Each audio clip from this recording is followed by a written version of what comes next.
Hello जी, बहुत बहुत नमस्कार आप सभी लोगों का। आज हम पढ़ने वाले हैं जेनेटिक्स का चौथा लेक्चर। इससे पहले 3 लेक्चर हम कर चुके हैं जिसके अंदर हमने अलग-अलग टॉपिक की बात की। फर्स्ट लेक्चर के अंदर हमने जो है मेंडल के बारे में जाना, कुछ शब्दावली, कुछ शब्द के बारे में हमने जाना। फिर सेकंड लेक्चर में हमने पढ़ा कि मोनोहाइब्रिड क्रॉस क्या होता है, डाई हाइब्रिड क्रॉस क्या होता है। उसके बाद थर्ड लेक्चर में हमने जो है मेंडल के जो 3 नियम हैं और उनके एक्सेप्शन जो हैं उनके बारे में जाना। और आज हम जो है चौथा लेक्चर आपके सामने आए, ये भी एक बहुत इंपॉर्टेंट लेक्चर आपके सामने होने वाला है। ठीक है, तो आप जो है, मैं आशा करता हूं कि सारे के सारे लेक्चर देखते हुए आ रहे हैं और आपको समझ भी आ रहा होगा। आज हम जो चीजें पढ़ेंगे उसको भी बहुत आसान तरीके से समझने की कोशिश करेंगे, तो सभी लोग जो हैं मेरे साथ बने रहेंगे। और अगर आप चैनल पर नए हैं या अभी तक सब्सक्राइब नहीं किया है तो एक बार जरूर करें, ये भी मैं कहूँगा। और ये आपकी जिम्मेदारी भी बनती है कि अगर आपको पसंद आ रहा है तो आप सब्सक्राइब करें, ताकि मोटिवेशन जो है वो हमें भी चाहिए, वो आपसे मिलता रहे। ठीक है, बाकी ज्यादा टाइम वेस्ट नहीं करेंगे और इसको स्टार्ट करते हैं। सबसे पहली जो टर्म आज हम पढ़ने वाले हैं वो ये है बहुप्रभाविता। आज हम कुछ ऐसी टर्म पढ़ेंगे कि बहुप्रभाविता क्या होती है, यानी कि प्लियोट्रोपी क्या होती है, मल्टीपल एलेलिज्म क्या होती है, कॉम्प्लीमेंट्री जीन क्या होते हैं, या फिर उसके बाद हम पढ़ेंगे एपिस्टेसिस क्या होता है। उसके बाद हम पढ़ेंगे इसके अंदर बहुत सारी चीजें ऐसे होती हैं, मल्टीपल एलेलिज्म क्या होती हैं, वो सारी चीजें पढ़ेंगे। ठीक है, सबसे पहले हम पढ़ने वाले हैं बहुप्रभाविता। बहुप्रभाविता क्या होती है? बहुप्रभाविता इंग्लिश में इसको बोला जाता है प्लियोट्रॉफी। प्लियोट्रॉफी ध्यान से समझने की कोशिश करेंगे क्या होती है प्लियोट्रॉफी। इसकी मैं एक बार पहले डेफिनेशन लिखता हूं फिर आपको समझाता हूं। देखो, बहुप्रभाविता, इस नाम में ही अगर आप किसी नाम को ढंग से पढ़ना जान लेते हैं तो उसके अंदर ही लगभग सारी डेफिनेशन, उसकी जो उसका मतलब है, मीनिंग है, वो उसमें छुपा रहता है। जैसे कि यहाँ पे बहुप्रभाविता यानी कि बहु मतलब बहुत सारे प्रभाव, बहुत सारे प्रभाव कैसे, इसका ऐसे मतलब कैसे हुआ। सामान्यतः क्या होता है, सामान्यतः क्या होता है, ये चीज हम पढ़ भी चुके हैं। सामान्यतः एक जीन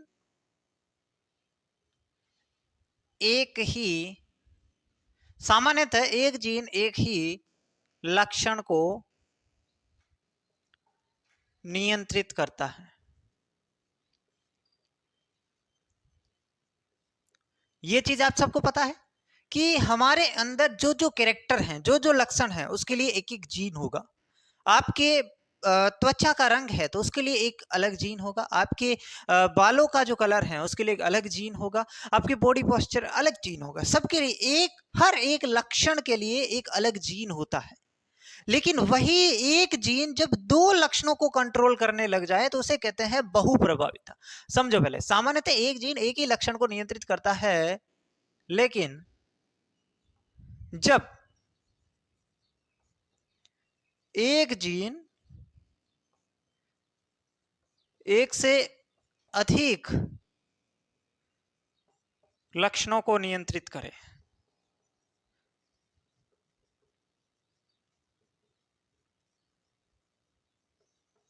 तो उसे कहेंगे बहुप्रभाविता। बहुप्रभाविता की सिंपल सी डेफिनेशन है, एक जीन के बहुत सारे प्रभाव, बहुत सारे प्रभाव। सामान्यतः एक जीन एक ही लक्षण को नियंत्रित करता है, लेकिन जब एक जीन एक से अधिक लक्षणों पर अपना प्रभाव दर्शाए तो उसे कहेंगे बहुप्रभाविता। समझ में आ गई डेफिनेशन। अब नेक्स्ट पॉइंट इसका सुनिए। नेक्स्ट पॉइंट इसका यह होने वाला है कि कोई जीन कोई जीन अगर बहुप्रभाविता दर्शा रहा है, कोई भी जीन अगर बहुप्रभाविता दर्शा रहा है,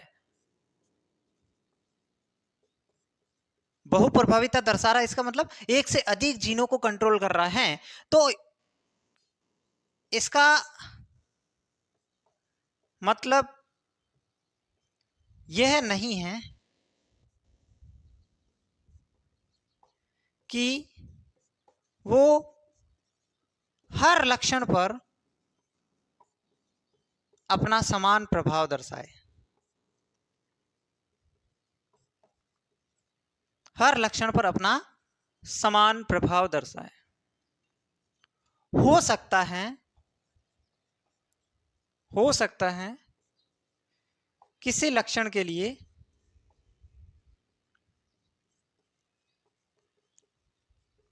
ये अपना प्राथमिक प्रभाव दर्शा रहा है, ये अपना प्राथमिक प्रभाव दर्शा रहा है,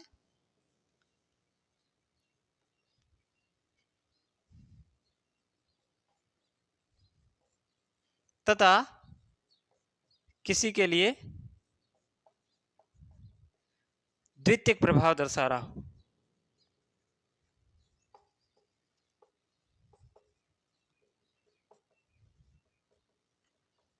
बात समझ में आई कि नहीं आई?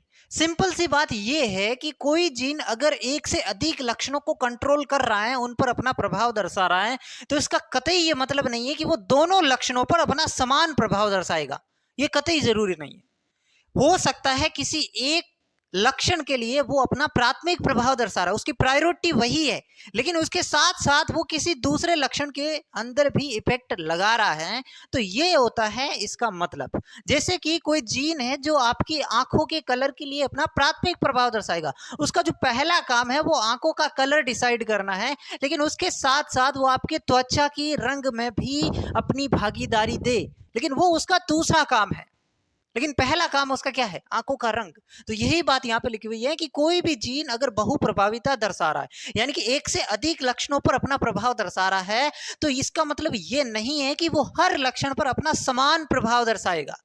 हो सकता है किसी लक्षण के लिए वो अपना प्राथमिक प्रभाव दर्शा रहा है और किसी लक्षण के लिए वो अपना द्वितीयक प्रभाव दर्शाएगा। इसका एग्जाम्पल क्या है? बहुप्रभाविता किसमें पाई जाती है? एग्जाम्पल के तौर पर आपको याद रखना है, एक बीमारी होती है फिनाइल कीटोन यूरिया, शॉर्टकट में इसको पीकेयू भी लिख देते हैं। इस बीमारी के बारे में हम आगे बढ़ेंगे, जब हम डिसऑर्डर वाली क्लास लेंगे तो उसमें फिनाइल कीटोन यूरिया बीमारी क्या होती है उसके बारे में जानेंगे, लेकिन अभी इतना समझ लो बहुप्रभाविता का एग्जाम्पल के तौर पे फिनाइल कीटोन यूरिया बीमारी में एक एंजाइम होता है phenyl alanine hydroxylase. Hydroxylase enzyme नहीं बन पाता क्योंकि इसके जीन में उत्परिवर्तन हो जाता है, इसके जीन में उत्परिवर्तन हो जाता है। लेकिन इससे मानसिक मंदता क्या होती है? वह वर्णकों में कमी दिखाई देने, वर्णकों में भी कमी आ जाती है। समझ में आ रही मेरी बात? एक जीन है वो उत्परिवर्तन हो गया इस जीन में, इस वजह से एक तो फिनाइल एलेनिन हाइड्रोक्सिलेज एंजाइम नहीं बना, प्राथमिक प्रभाव तो इसका ये हो गया, लेकिन उसके साथ साथ ही अगर ये जीन में उत्परिवर्तन हो गया तो इससे आपके अंदर मानसिक मंदता भी आ जाएगी, आपके त्वचा के अंदर, आपके बालों के अंदर वर्णक की भी कमी दिखाई देने लग जाएगी। तो ये हो गया इसका द्वितीयक प्रभाव। ये इस जीन के दो काम हो गए, एक तो फिनाइल एलेनिन हाइड्रोक्सिलेज एंजाइम बनाना, अब इसके अंदर अगर उत्परिवर्तन हो गया तो ये एंजाइम नहीं बना तो पीकेयू बीमारी हो गई। दूसरा काम, ये एंजाइम नहीं बन पाया, ये तो है ही, लेकिन इस जीन में उत्परिवर्तन होने की वजह से आपके अंदर मानसिक मंदता भी आ जाती है, आपकी त्वचा और बालों के वर्णकों में कमी भी आ जाती है। तो ये इसका दूसरा इफेक्ट है। समझ में आ रही बात? ये इसका पहला एग्जाम्पल है। उसी तरह एक एग्जाम्पल आप इसका और दे सकते हैं। कहां पे लिखूं? यहाँ पे जगह नहीं है मेरे पास। ऊपर वाला मिटा दूं क्या? स्क्रीनशॉट ले लो आप इसका एक बार, यहां पे लिख देता हूं मैं।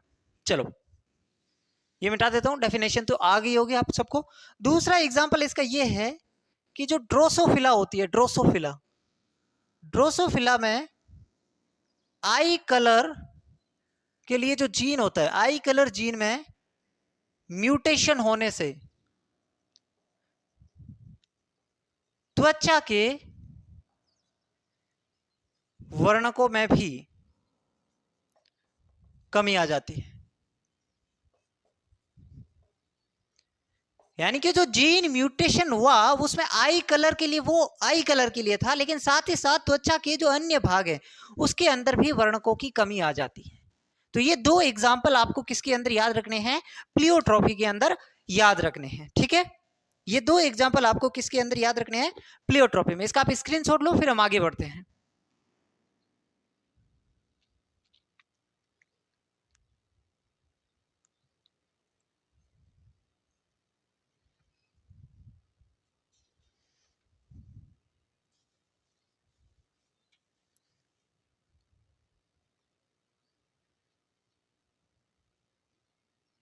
मिटाओ, चलो। ये समझ में आ गया बहु प्रभाविता क्या होती है? एक बार मैं फिर से इसको पढ़ा रहा हूं, आप एक बार ध्यान से सुनेंगे इसको, मैं बोल रहा हूं, ठीक है? बहु प्रभाविता यानी कि बहुत सारे प्रभाव, बहुत सारे किसके? एक ही जीन के बहुत सारे लक्षणों पर प्रभाव दर्शाना बहु प्रभाविता कहलाती है, ठीक है? तो ये आपको बहु प्रभाविता में समझना है। ओके, अब नेक्स्ट हमारा जो टॉपिक रहेगा वो रहेगा मल्टीपल एलेलिज्म। नेक्स्ट जो हमारा टॉपिक रहेगा वो क्या रहेगा? Multiple allelism. हिंदी में इसको बोलते हैं बहु प्रभाविता, वो हो गया ये विकल्पता, बहुविकल्पता। इंग्लिश में मल्टीपल एलेलिज्म। अलील क्या होती है सब लोगों को पता होना चाहिए, अगर नहीं पता है तो समझ में नहीं आएगा, इसलिए कह रहा हूं कि पीछे वाले लेक्चर देख के आओ, ठीक है? बहुविकल्पता या मल्टीपल एलेलिज्म। देखो, सामान्यतः एक द्विगुणित जीव में, एक द्विगुणित जीव में हर एक जीन की दो कॉपी होती है, जिन्हें अलील कहते हैं। जिन्हें क्या कहते हैं? अलील कहते हैं। लेकिन एक ही जीन की दो से अधिक अलील पाया जाना,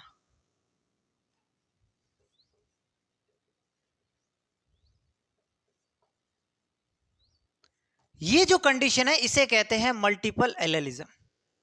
हम यहां पहले नॉर्मल कंडीशन देख रहे हैं कि नॉर्मल कंडीशन क्या होती है, फिर इसका एक्सेप्शन है उसको, भाई तभी तो इसको अलग से पढ़ रहे हैं कि मल्टीपल एलेलिज्म क्या होती है। नॉर्मल चीज से तो ये कुछ डिफरेंट है। जैसे कि बहु प्रभाविता देखी तो उसमें भी नॉर्मल चीज क्या थी? एक जीन सामान्यतः एक ही लक्षण को कंट्रोल करता है, लेकिन बहु प्रभाविता हमने अलग से पढ़ी क्योंकि उसमें एक जीन एक से अधिक लक्षणों को कंट्रोल कर रहा था। वही बात यहाँ पे है बहुविकल्पता में। नॉर्मल कंडीशन में एक द्विगुणित जीव के अंदर एक जीन की दो कॉपी होती है, दो कॉपी मतलब दो अलील होती है, एक जीन के दो अलील होते हैं। लेकिन यहां पे मल्टीपल एलेलिज्म हमने अलग से पढ़ा क्योंकि इसमें एक जीन की दो से अधिक अलील होंगी। समझ में आ रही मेरी बातें? बहुत आसान है। नॉर्मल कंडीशन क्या है और उससे डिफरेंट चीज जो है उसको हम अलग से पढ़ेंगे। जैसे कि यहाँ पे मल्टीपल एलेलिज्म, तो इसमें एक ही जीन की दो से अधिक अलील पाया जाना, इसे क्या कहेंगे? इसे ही कहेंगे बहुविकल्पता। इसका एग्जाम्पल क्या होगा बताइए? इसका बहुत फेमस एग्जाम्पल है ABO blood group system. ABO blood group system, यहां पे मैं जितने भी एग्जाम्पल लिखवा रहा हूं सबको याद होने चाहिए। इसमें तीन अलील होती है। इसमें कितनी अलील होती है? तीन अलील होती है। कौन कौन सी? देखिए, आई ए, आई बी और आई नॉट, या इसको स्मॉल आई से, ये इसकी तीन अलील हो गई। एबीओ ब्लड ग्रुप सिस्टम के अंदर कितनी अलील होगी? तीन अलील होगी। समझ रहे? अब कुछ और मल्टीपल एलेलिज्म के बारे में बात करेंगे, ध्यान से सुनो। सबसे पहली बात, मल्टीपल एलेलिज्म, मल्टीपल एलेलिज्म वेस्टी में नहीं दिखाई देती, वेस्टी में नहीं होती, ये समष्टि में पाई जाती है। वेस्टी और समष्टि क्या होती है पता है? ये वेस्टी में नहीं होती, समष्टि में पाई जाती है। पहली बात तो कि जो मल्टीपल एलेलिज्म है ये आपको वेस्टी, एक व्यक्ति में नहीं दिखाई देगी। एक व्यक्ति के अंदर तो एक जीन के दो ही अलील होंगे। एक पूरी जाति लेंगे आप, पूरा समूह लेंगे तो उसके अंदर आपको मल्टीपल एलेलिज्म दिखाई पड़ेगी, ठीक है? मल्टीपल एलेलिज्म जो है उसके अंदर जितने भी अलील होंगे, इसमें जितने भी अलील होंगे, दो हो, तीन हो, दो तो नहीं, दो से ज्यादा होंगे, तीन हो, चार हो, जितने भी अलील होंगे सेम जीन लोकाई पर स्थित होते हैं, सेम जीन लोकाई पर स्थित होते हैं। एक जीन के जितने भी एलील होंगे, चाहे वो 2 हो, 3 हो, 4 हो, वो सभी सेम जीन लोकई पर स्थित होते हैं, इसमें कोई डाउट नहीं होना चाहिए। इसमें से कुछ एलील प्रभावी हो सकते हैं, कुछ एलील प्रभावी व कुछ अप्रभावी हो सकते हैं।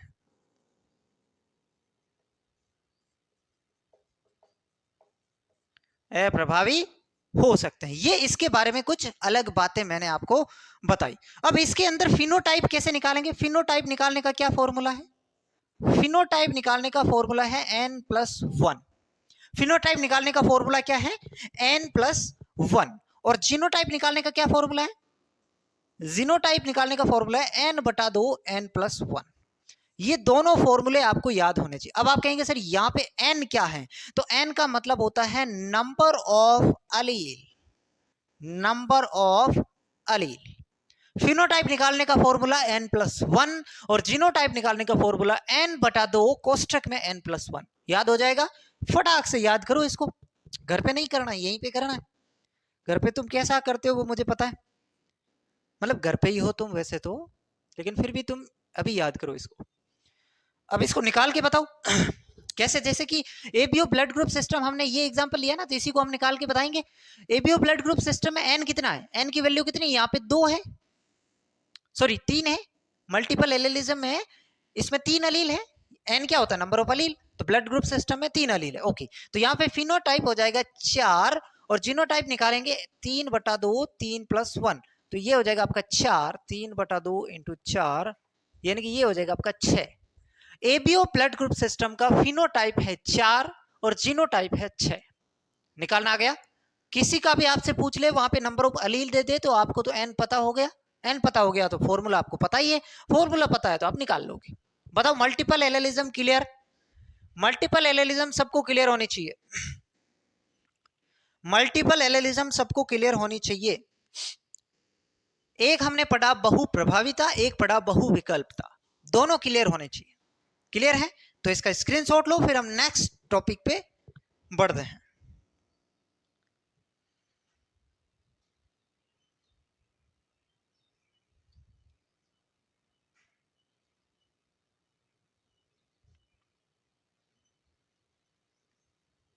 चलो बेटा, अब हमारा जो अगला टॉपिक है वो है टू जीन इंटरेक्शन या non allelic gene interaction. Two gene interaction, दो जीन पारस्परिक क्रिया, दो जीन पारस्परिक क्रिया। टू जीन इंटरेक्शन को क्या कहेंगे?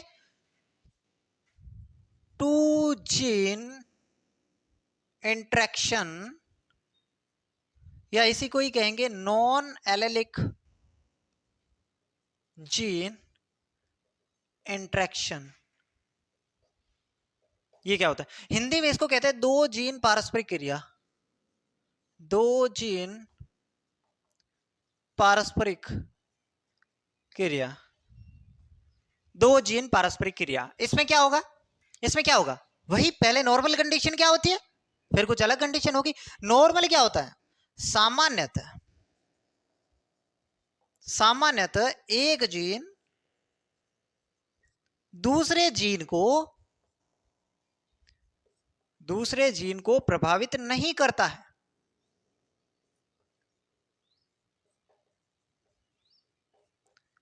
लेकिन आ गया भाई, क्यों? क्योंकि लेकिन ही पढ़ रहे हैं। लेकिन कुछ अवस्थाओं में एक जीन दूसरे जीन को प्रभावित कर सकता है।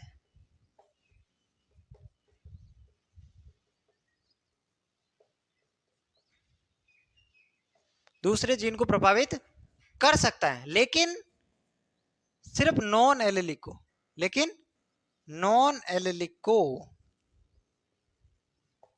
ये इसकी डेफिनेशन हुई भाई। नॉर्मली एक जीन दूसरे जीन को प्रभावित नहीं करेगा, लेकिन टू जीन इंटरेक्शन में क्या होगा? एक जीन दूसरे जीन को प्रभावित करेगा कुछ अवस्थाओं में, लेकिन जो एक जीन दूसरे जीन को प्रभावित करेंगे ये दोनों जीन आपस में क्या होंगे? नॉन एलेलिक होंगे। ये इसकी कंडीशन है। कुछ अवस्था क्या होगी? एक तो वो नॉन एलेलिक होनी चाहिए, इसको ऐसे लिख लीजिए, एक तो वो नॉन एलेलिक होने चाहिए, एक असमजात होने चाहिए, असमजात गुणसूत्र होने चाहिए। ये इसकी दो कंडीशन है, ठीक है। ये इसकी दो कंडीशन है जिसमें एक जीन दूसरे जीन को प्रभावित कर सकता है। अब एक जीन जो दूसरे जीन को प्रभावित करेंगे, ये दोनों जीन आपस में नॉन एलेलिक होने चाहिए, यानी कि एक ही जीन की भाग नहीं होनी चाहिए। नॉन एलेलिक का मतलब समझते हो तुम? नॉन एलेलिक का मतलब है, एलील क्या होते हैं? एक ही जीन के दो रूप होंगे अलील। अब दो अलग अलग जीन के दो अलग अलग रूप है, तो वो आपस में इंटरेक्शन कर सकते हैं। फॉर एग्जांपल एक जीन ये है तो इसका एक अलील ये, एक अलील ये, ठीक है, और दूसरा जीन ये, इसका एक अलील ये है, तो ये आपस में जो है टू जीन इंटरेक्शन नहीं कर सकते, ठीक है। ये और ये आपस में टू जीन इंटरेक्शन कर सकते हैं क्योंकि दो अलग अलग जीनों के अलील आपस में इंटरेक्शन करेंगे, ठीक है। तो ये होता है नॉन एलेलिक। लिखो इसको फटाफट से, फिर हम आगे बढ़ते हैं। अगला हमारा है कॉम्प्लीमेंट्री जीन इंटरेक्शन। एक बार आप इसका स्क्रीनशॉट लो।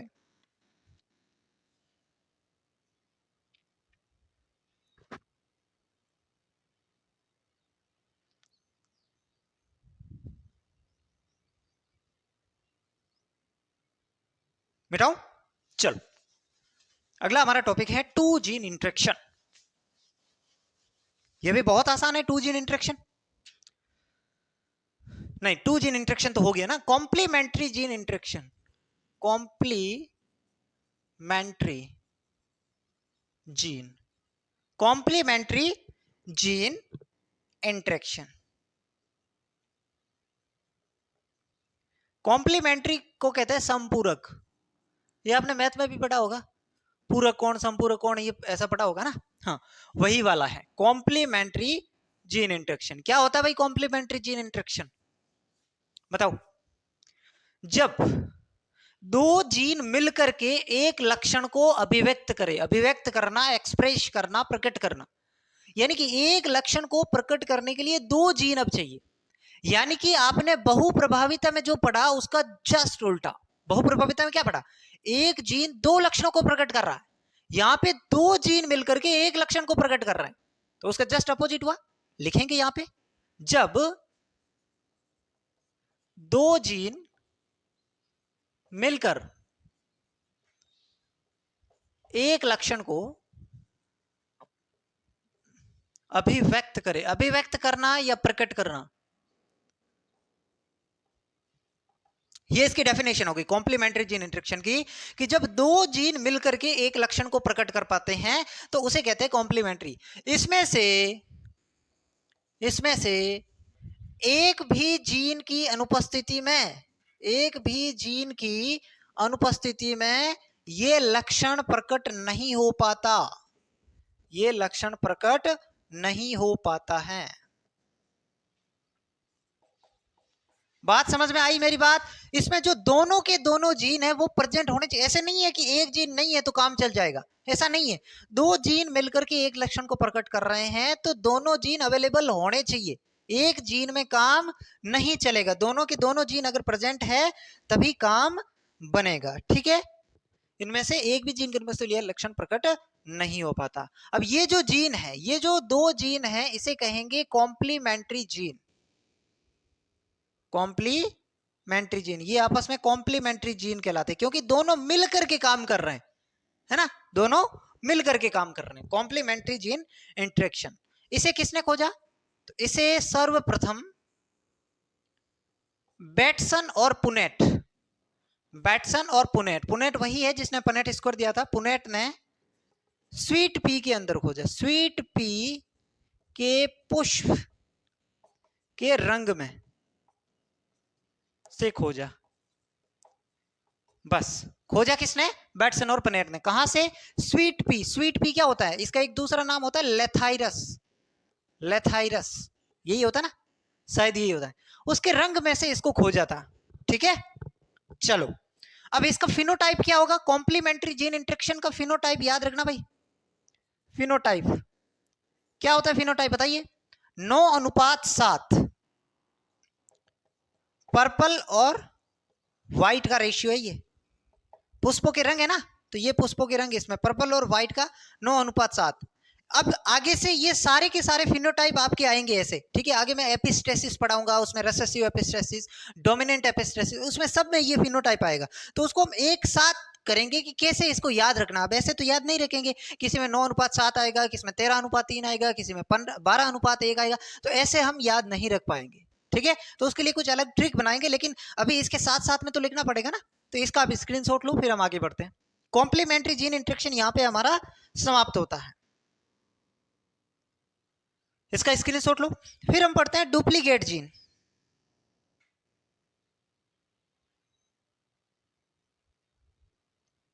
मिटाऊं? चलो,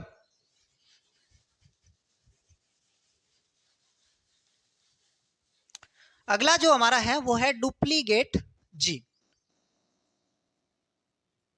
डुप्लीकेट जीन, द्विक जीन इसको कह सकते हैं, द्विक जीन। इसमें क्या होगा, दो जीन एक जैसा कार्य करते हैं, एक जैसा कार्य करते हैं, दो जीन एक जैसा कार्य करते हैं, चाहे वो एक साथ हो या अलग, या फिर अलग अलग, है ना। अब वो दोनों जीन एक साथ में भी रह करके एक जैसा काम कर सकते हैं, और वो दोनों जीन अलग अलग जगह पर भी अपना एक जैसा काम कर सकते हैं। तो अगर वो एक जैसा काम कर रहे हैं तो उसे कहेंगे डुप्लीकेट जीन। इसके अंदर जो फिनोटाइप रेशियो रहेगा वो क्या रहेगा बताइए। उसमें क्या था, 9:7, इसमें क्या होगा 15:1, 15:1। स्क्रीनशॉट लो। फिर हम आगे एक चीज और पढ़ेंगे, आपको बताएंगे एपिस्टेसिस क्या होती है। एपिस्टेसिस हिंदी में इसको बोलते हैं प्रबलता। प्रबलता क्या होती है बताइए, क्या होती है एपिस्टेसिस?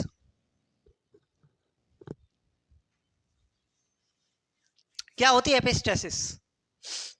ऊपर वाला क्लियर है ना। चलो, एपिस्टेसिस क्या होती है, इसमें एक जीन दूसरे नॉन एलेलिक जीन की अभिव्यक्ति को ढक देता है, मतलब उसको एक्सप्रेस नहीं होने देना, ढक देता है। एक जीन दूसरे नॉन एलेलिक जीन की अभिव्यक्ति को ढक देता है। जो जीन दूसरे को अभिव्यक्त नहीं होने देता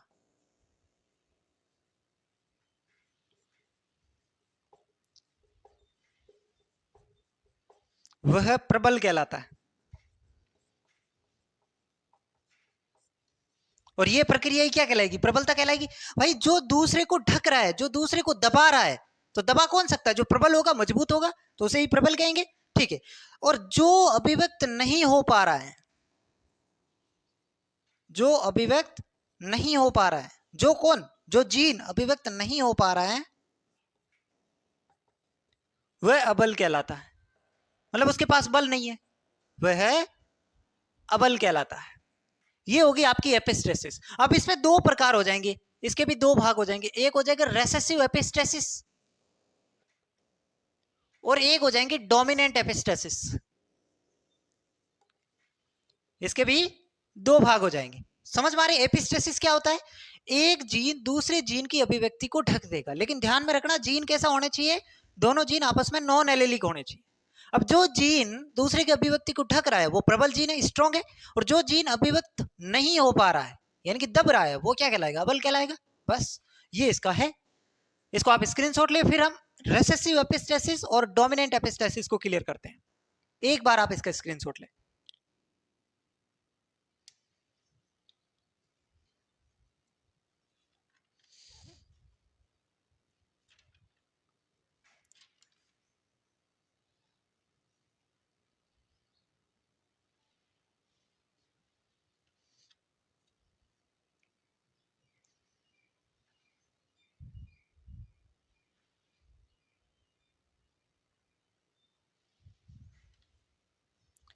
हो गया, चलो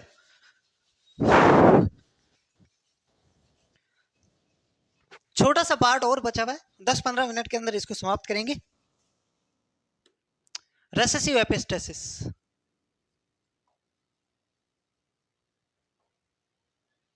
पहला पॉइंट इसके अंदर याद रखना है कि इसमें प्रबल जीन होमोजाइगस रिसेसिव अवस्था में प्रबलता दर्शाता है, क्लियर बात? कि जो जीन है प्रबल वाला वो प्रबलता दर्शाएगा किस कंडीशन में? होमोजाइगस रेसेसिव कंडीशन में प्रबलता दर्शाएगा, ये इसकी कंडीशन है। ठीक है, इसका एग्जांपल क्या है? रेसेसिव एपिस्टेसिस किसमें पाए जाते हैं? तो चूहे के अंदर त्वचा का रंग, चूहे में त्वचा का रंग, ये जो है इसका एग्जांपल है। अब चूहे में त्वचा के 3 तरह के रंग हो सकते हैं। एक इसमें हो सकता है अगोती। अगोती क्या होता है? ब्राउन कलर को हम अगोती बोलते हैं इसमें। ठीक है, एक इसमें होता है कलर्ड में वो ब्लैक कलर का होगा, और एक इसमें हो जाएगा एल्बिनो कौन होते हैं? व्हाइट।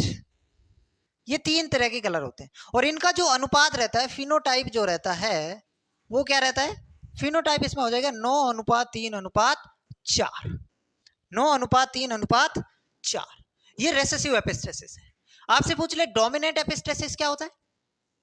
डोमिनेंट एपिस्टेसिस क्या होता है? तो इसका जो एग्जाम्पल है, इसका एग्जाम्पल क्या है बताइए? Fruit colour in summer squash plant. इसका एग्जाम्पल क्या हो जाएगा? Fruit colour in summer squash plant. ठीक है, fruit colour in summer squash plant. और इसका फिनोटाइप क्या हो जाएगा? इसका फिनोटाइप क्या हो जाएगा? 12:3:1। ठीक है, ये आपको ध्यान में रखना है। रेसेसिव एपिस्टेसिस के अंदर 9:3:4 और डोमिनेंट एपिस्टेसिस के अंदर 12:3:1। इसको अब हम अलग से करने वाले हैं, नहीं तो ये याद नहीं रहने वाले। मुझे पता है किसी में 9:7 आ रहा है, किसी में 15:1, किसी में 9:3:4, किसी में 12:3।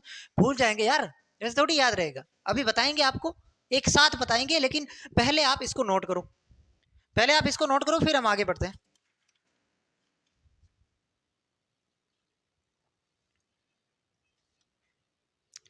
मिटाओ, स्क्रीनशॉट ले लिया होगा आपने इसका। चलो अब इसको समझते हैं कि ये फिनोटाइप रेशियो आते कैसे हैं। फिनोटाइप रेशियो आते कैसे हैं इसको देख लेते हैं। एक हमने किस में पढ़ा? कॉम्प्लीमेंट्री जीन में ये पढ़ा कि भाई कॉम्प्लीमेंट्री जीन में कुछ आ रहा था। ठीक है, ऐसे ही याद रखना। पहले हमने कॉम्प्लीमेंट्री जीन पढ़ा, फिर हमने क्या पढ़ा? डुप्लीकेट जीन पढ़ा, उसके बाद में हमने क्या पढ़ा? रेसेसिव एपिस्टेसिस पढ़ा, फिर हमने क्या पढ़ा? डोमिनेंट एपिस्टेसिस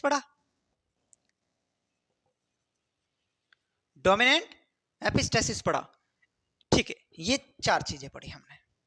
अब इसमें वो आता कैसे है फिनोटाइपिक रेशियो, वो हम देख लेते हैं। आप सबको पता है डाई हाइब्रिड क्रॉस के अंदर जो फिनोटाइप रेशियो आएगा वो क्या आएगा? 9:3:1। सबको पता है डाई हाइब्रिड क्रॉस में फिनोटाइप रेशियो क्या आएगा? 9:3:3:1। ये आया था। सब कुछ इसी से बनने हैं। जैसे कि कॉम्प्लीमेंट्री जीन में हमने क्या पढ़ा? 9:7।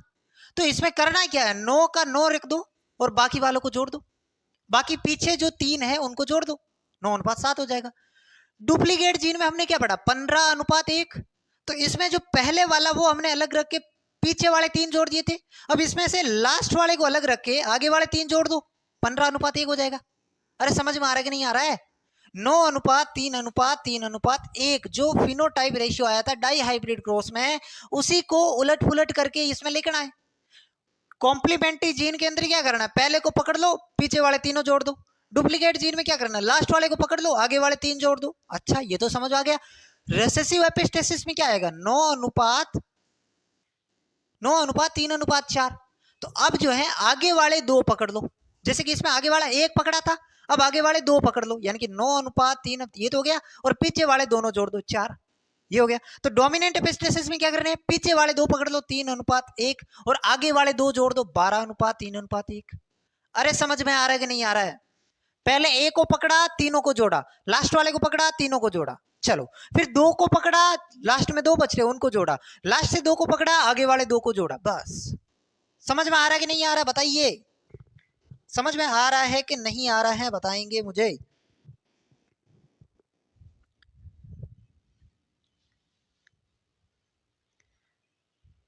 अब जो रेसेसिव एपिस्टेसिस का है वही सप्लीमेंट्री जीन का है। यही किसका है? सप्लीमेंट्री जीन का है। याद रखना, एग्जाम में क्वेश्चन आता है, यही सप्लीमेंट्री जीन का है। एक होता है collaborative gene. Collaborative gene, collaborative gene का जो होगा वो यही होगा, 9:3:3:1, यही होगा। ठीक है। अब एक जीन और होता है इनिबिटरी जीन, जिसका 13:3 होता है। एक होता है इनिबिटरी जीन, इसका क्या हो जाएगा? 13:3 हो जाएगा। तो ये रेशियो आपको याद रखने हैं, एग्जाम में कई बार क्वेश्चन आ जाता है। यहां तक तो मैंने आपको ट्रिक बता दी, बस एक ये आपको याद रखना है, इनिबिटरी जीन का कितना होता है? 13:3 होता है। ठीक है, डन। चलो इसका स्क्रीनशॉट लो। फिर हम एक टॉपिक और पढ़ेंगे जिसे कहेंगे पॉलीजेनिक इनहेरिटेंस। इसको आप नोट करो, फिर हम आगे बढ़ेंगे।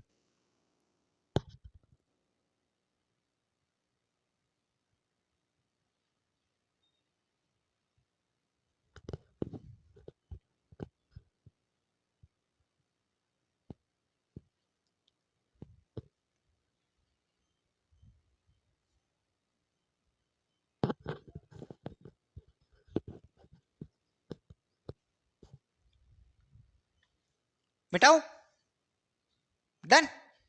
चलो अगला हमारा टॉपिक क्या है? पॉलीजेनिक इनहेरिटेंस, यानी कि बहुजीनी वंशागति। क्या होती है बहुजीनी वंशागति? बताइए। बहुजीनी वंशागति इंग्लिश में क्या बोलेंगे भाई? Polygenic inheritance. Polygenic inheritance. चलो, पॉलीजेनिक इनहेरिटेंस क्या होगा? इसमें एक लक्षण, कई जीनों से नियंत्रित होता है। कई जीनों से नियंत्रित होता है।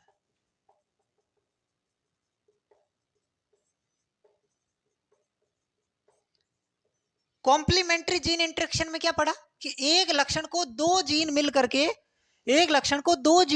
क्या कर रहे थे? प्रकट कर रहे थे। लेकिन इसमें तो एक लक्षण दो से भी काम नहीं चलने वाला। कई सारे लक्षण मिलकर के, कई सारे जीन मिलकर के एक लक्षण को नियंत्रित करते हैं। इसमें उसे कहते हैं बहुजीनी। बहुत सारे जीन क्या करेंगे? एक लक्षण को कंट्रोल करेंगे। ठीक है। इसमें एक लक्षण कई जीनों से नियंत्रित होता है तथा हर एक जीन पॉलीपेप्टाइड का एक छोटा भाग बनाता है। पॉलीपेप्टाइड का एक छोटा भाग बनाता है। ये कुछ बातें हैं बहुजीनी वंशागति के बारे में, सुन लो। तथा सभी प्रभावी जीनों का संचयी प्रभाव होता है। सभी प्रभावी जीनों का संचयी प्रभाव होता है। संचयी प्रभाव इंग्लिश में इसे क्या बोलेंगे? Cumulative effect. Cumulative effect. सभी जीनों का संचयी प्रभाव होता है और सभी जीन इसमें प्रभावी होने चाहिए। ठीक है। लक्षण पूर्ण रूपेण तभी अभिव्यक्त हो पाएगा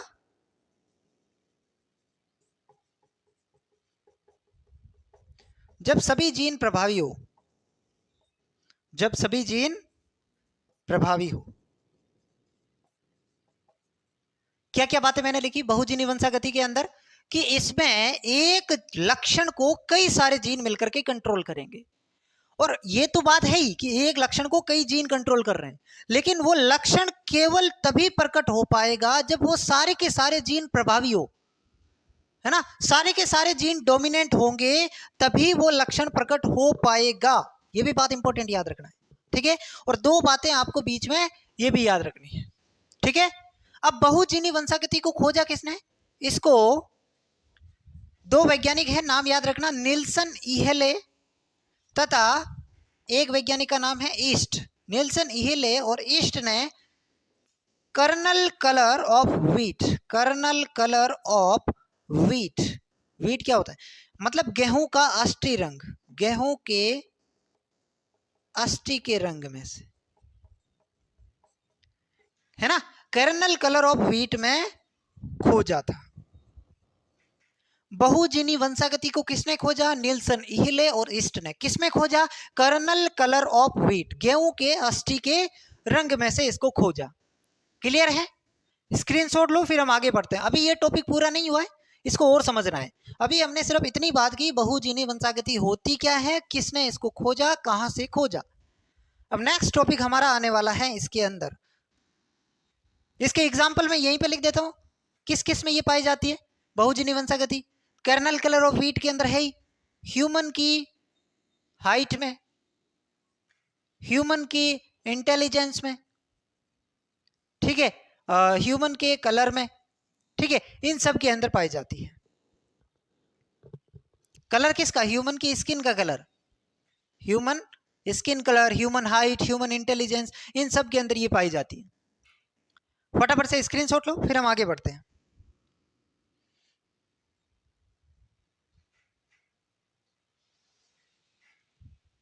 मिटाऊं?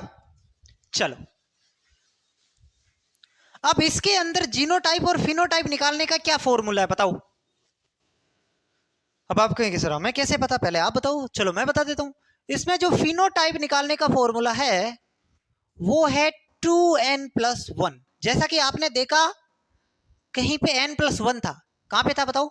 मल्टीपल एलेलिज्म में, वहां पे हमने देखा फिनोटाइप निकालने का क्या फॉर्मूला था? n+1। तो यहाँ पे आगे 2 लगाना है, 2n+1। और यहाँ पे जीनोटाइप निकालने का फॉर्मूला क्या है? 3n, 3n। समझ आ रहे? n यहाँ पे क्या है? n यहाँ पे क्या है? n यहाँ पे क्या है? पेयर ऑफ जीन है, पेयर ऑफ जीन है। कितने जोड़ी जीनों द्वारा वो लक्षण नियंत्रित हो रहा है, ठीक है। तो जैसे कि यहाँ पे गेहूं का जो अष्टि का रंग होता है, गेहूं के अष्टि का रंग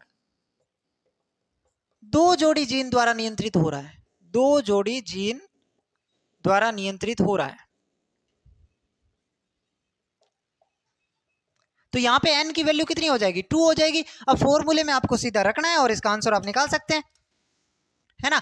उसी प्रकार मानव में जो त्वचा का रंग है वो कितने जोड़ी जीन द्वारा नियंत्रित होता है? 3 जोड़ी जीन द्वारा नियंत्रित हो रहा है। मानव में त्वचा का रंग 3 जोड़ी जीन, 3 जोड़ी जीनों द्वारा नियंत्रित होता है। अब आपसे कोई पूछे इसका फिनोटाइप और जीनोटाइप निकालना है तो निकाल सकते हो, क्योंकि फॉर्मूला अगर आपको आ रहा है और n की वैल्यू आपको पता है तो निकाल सकते हैं। भाई गेहूं का जो अष्टि का रंग है उसमें 2 जोड़ी जीन नियंत्रित कर रहे हैं, मानव में त्वचा का रंग 3 जोड़ी जीन नियंत्रित कर रहे हैं, ठीक है। ये चीज आपको ध्यान में रखनी। ये किसने बताया? मानव में त्वचा का रंग 3 जोड़ी जीनों द्वारा नियंत्रित होता है। ये चीज डेवनपोर्ट नामक वैज्ञानिक ने बताया। किसने बताया? डेवनपोर्ट नामक वैज्ञानिक ने बताया था। और मानव में त्वचा के रंग के लिए कौन उत्तरदायी होता है? मिलेनिन वर्णक उत्तरदायी होगा, मिलेनिक वर्णक उत्तरदायी होगा। मिलेनिन वर्णक जितना ज्यादा होगा त्वचा का रंग उतना ही ज्यादा सांवला, है ना, होता जाएगा, ठीक है।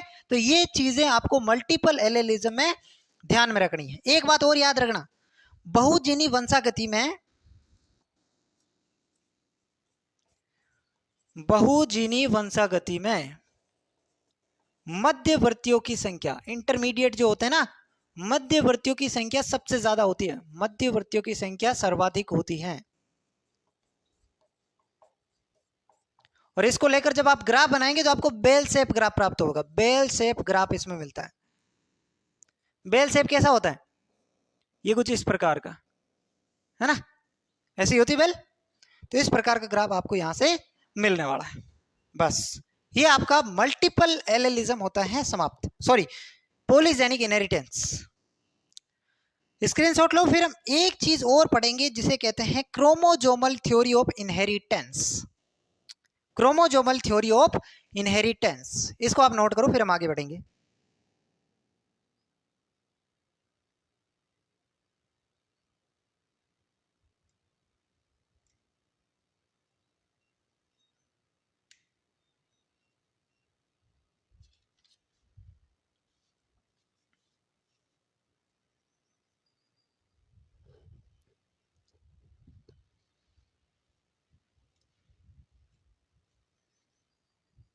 मिटाऊं? चलो, अगला हमारा जो टॉपिक है वो है क्रोमोसोमल थ्योरी ऑफ इनहेरिटेंस, वंशागति का गुणसूत्रीय सिद्धांत। वंशागति का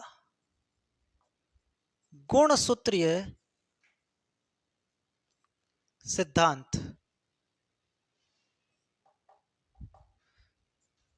क्रोमोसोमल थ्योरी ऑफ इनहेरिटेंस। चलो, है ना, ये टॉपिक पढ़ना है, वंशागति का गुणसूत्रीय सिद्धांत। लेकिन उससे पहले हम मेंडल के बारे में आपको बताएंगे कि मेंडल का काम जो है वो क्यों फेमस नहीं हो पाया। ये चीज आपने पहली क्लास में देखी होगी कि मेंडल ने 1865 में अपना कार्य प्रकाशित किया, लेकिन 1900 के अंदर जाते जाते उसको प्रसिद्धि मिली।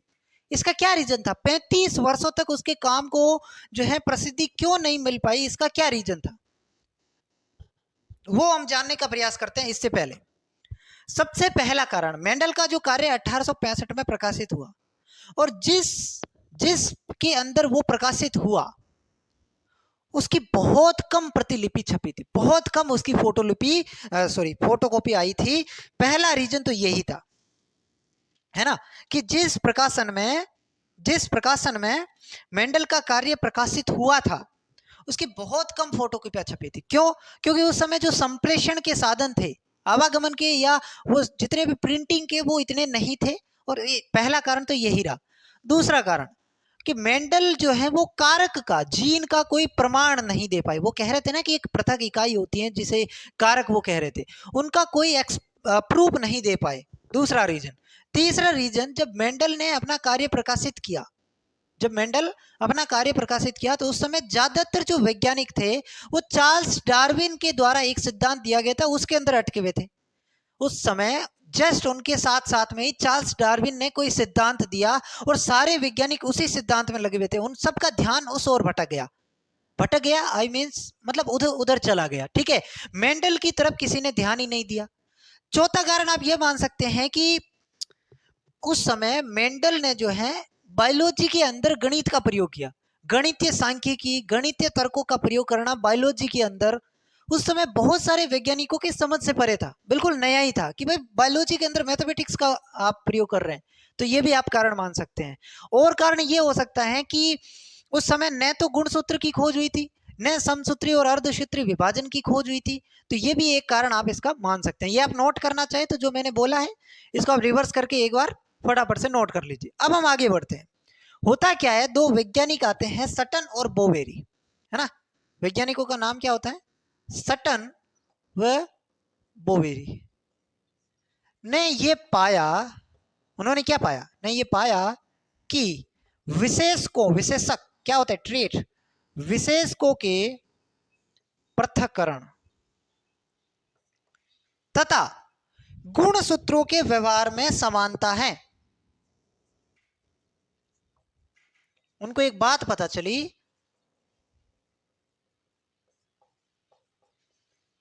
और वो बात मैंने यहां पे लिख दी है। सटन और बावेर को पता चला कि जो विशेषक है, ट्रेट्स है, उनकी पृथक्करण और गुणसूत्र के बिहेवियर में इक्वलिटी है, समानता है। ठीक है, अब इसलिए इन दोनों ने क्या किया, स्वतंत्र रूप से इसलिए इन दोनों ने स्वतंत्र रूप से मेंडल की वंशागति तथा अर्धसूत्री विभाजन के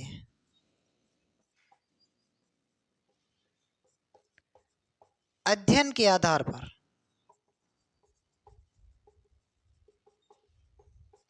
एक सिद्धांत प्रतिपादित किया।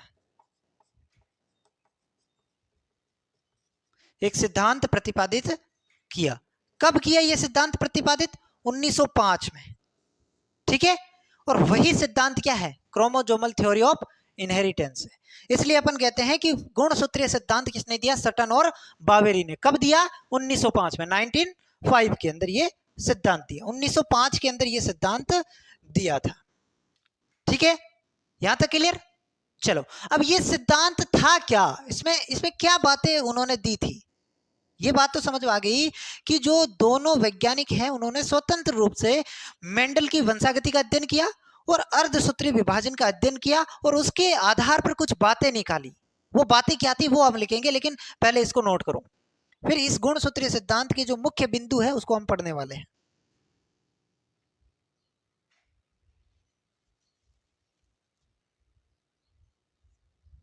मिटाओ, चलो।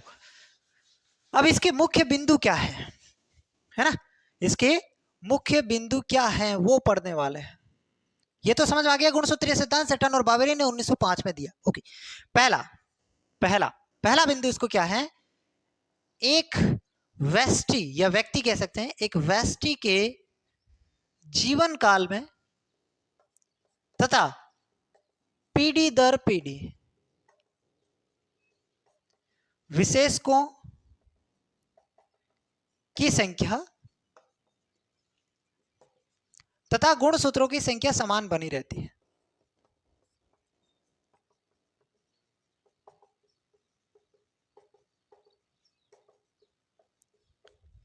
ये बात हमें पता भी है, मतलब इन्होंने बताया तभी तो पता चली। तुम्हें ये नहीं बताएगा कि तुम्हारे अंदर अगर गुणसूत्रों की संख्या 46 है तो तुम अब मान लो 20 साल के हो, 18 साल के हो, तो तुम जब 40 साल के हो जाओगे, 50 के हो जाओगे, तो वो गुणसूत्रों की संख्या क्या कम हो जाएगी, 40 हो जाएगी क्या? नहीं, तुम्हारे पूरे जीवन काल में गुणसूत्रों की संख्या समान बनी रहेगी और पीढ़ी दर पीढ़ी भी गुणसूत्रों की संख्या समान बनी रहेगी। तुम्हारे पिताजी के अंदर भी गुणसूत्र 46 थे, तुम्हारे जो बच्चे हैं उसके अंदर भी ऐसा नहीं हो जाएगा कि गुणसूत्र 48 हो जाएंगे चिंपांजी की तरह, है ना, उनमें भी कितने होंगे, 46 ही होंगे। तो पीढ़ी दर पीढ़ी और आपके पूरे जीवन काल में जो गुणसूत्र है उनकी संख्या समान बनी रहती है। ये बात किसने बताई, सटन और बावेरी ने। ठीक है, दूसरा पॉइंट, दूसरा पॉइंट क्या है, गुणसूत्र और विशेषकों की जो संख्या है अर्धसूत्री विभाजन के बाद, अर्धसूत्री विभाजन के बाद गुणसूत्र व जीन की संख्या आधी हो जाती है, संख्या आधी हो जाएगी। यह भी बात आपको पता है। तीसरी बात, निषेचन के पश्चात, फर्टिलाइजेशन के पश्चात गुणसूत्र व जीनों की संख्या पुनः प्राप्त हो जाती है, पुनः प्राप्त हो जाती है। ठीक है, चौथी बात, चौथी बात इन्होंने क्या बताई कि एक द्विगुणित जीव में, द्विगुणित जीव में, अपन द्विगुणित जीव है, द्विगुणित जीव में गुणसूत्र व जीनों की संख्या समान होती है।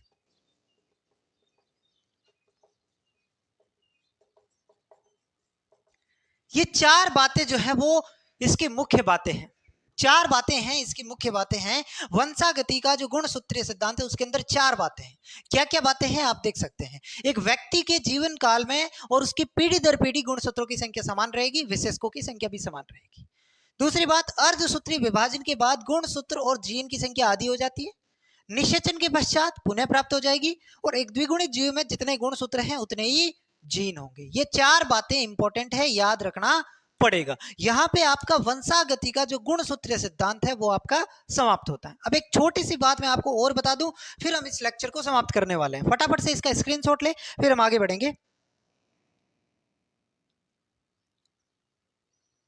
चलो, अब ये जो बातें थी ये सटन और बावेरी ने बता दी, लेकिन थ्योरेटिकल बातें बताई। ये क्या बातें बताई, थ्योरेटिकल बातें बताई। लेकिन इस जो क्रोमोजोमल थ्योरी है इसका एक्सपेरिमेंटल प्रूफ किसने किया, क्रोमोजोमल थ्योरी ऑफ इनहेरिटेंस का जो एक्सपेरिमेंटल प्रूफ है, एक्सपेरिमेंटल प्रूफ किसने दिया,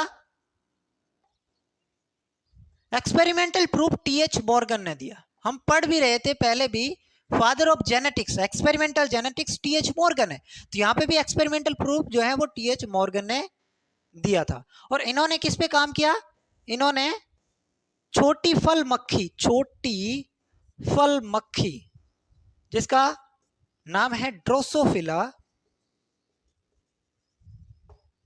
मिलेनोगेस्टर, पर काम किया, है ना। ये एक्सपेरिमेंटल प्रूफ जो है वो टीएच मॉर्गन ने दिया, और किस पे काम करके दिया? छोटी फल मक्खी, है ना, ड्रोसोफिला मेलेनोगास्ट्रा पर काम करके ये दिया था। अब क्यों इन्होंने जो है ड्रोसोफिला पर ही काम किया, ये चीज भी हमें पढ़नी है। जैसे कि मेंडल ने मटर पे काम किया, उसी प्रकार टीएच मॉर्गन ने अपना सारा का सारा काम किस पर किया? ड्रोसोफिला पे किया। और ये भी बात है कि ड्रोसोफिला मटर के पौधे से भी बेहतर है एक्सपेरिमेंट करने के लिए। क्यों है, इसका कारण समझते हैं। ड्रोसोफिला मटर से भी बेहतर है आनुवंशिक प्रयोग हेतु। क्यों, है ना, ये हमें समझना है कि जो मटर है उससे भी ड्रोसोफिला जो है वो बेस्ट है। किसके लिए? एक्सपेरिमेंट करने के लिए, जेनेटिकल एक्सपेरिमेंट करने के लिए। क्यों? पहला, इसका जीवन काल बहुत छोटा होता है, बहुत छोटा। कितना बहुत छोटा? कितना? मतलब 2 सप्ताह का, 2 सप्ताह का होता है। इसको आसानी से लेब में उगाया जा सकता है, आसानी से लेब में उगाया जा सकता है।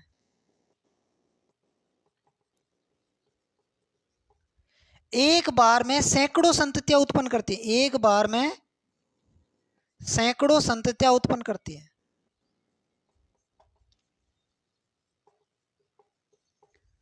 और कई लक्षण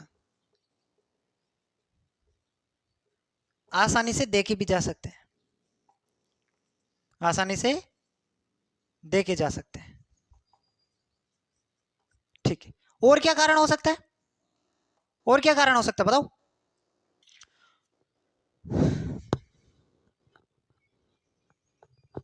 आकार छोटा होता है, बिल्कुल इसका आकार छोटा होता है। कितना? बिल्कुल 2 mm का, बस। और क्या? इसमें केवल 8 गुणसूत्र पाए जाते हैं, केवल 8 गुणसूत्र पाए जाएंगे। याद रखना ड्रोसोफिला में कितने गुणसूत्र होते हैं। मटर के अंदर तो पता है ना यार, सबको 14 गुणसूत्र होते हैं मटर के पौधे में। उसी प्रकार ड्रोसोफिला में केवल 8 गुणसूत्र होते हैं। और क्या होते हैं इसमें? हेट्रोमॉर्फिक लिंग गुणसूत्र पाए जाते हैं। हेट्रोमॉर्फिक मतलब अभी समझाते हैं। हेट्रोमॉर्फिक लिंग गुणसूत्र पाए जाते हैं।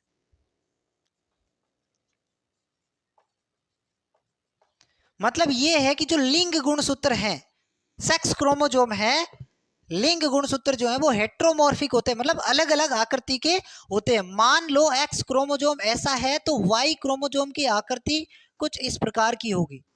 ये आपका वाई क्रोमोजोम, तो इसे एक्स और वाई क्रोमोजोम बहुत आसानी से आप बता सकते हैं। ठीक है, एक बात इसमें और याद रखना कि इसमें मादा का आकार बड़ा होता है, बड़ा, जिससे ये नर से अलग दिखती है, जिससे नर से अलग दिखती है ना। तो नर और मादा में भी बहुत अच्छे से पहचान हो जाती है। तो ये कुछ कारण है जिसकी वजह से ड्रोसोफिला मटर के पौधे से भी बेहतर है।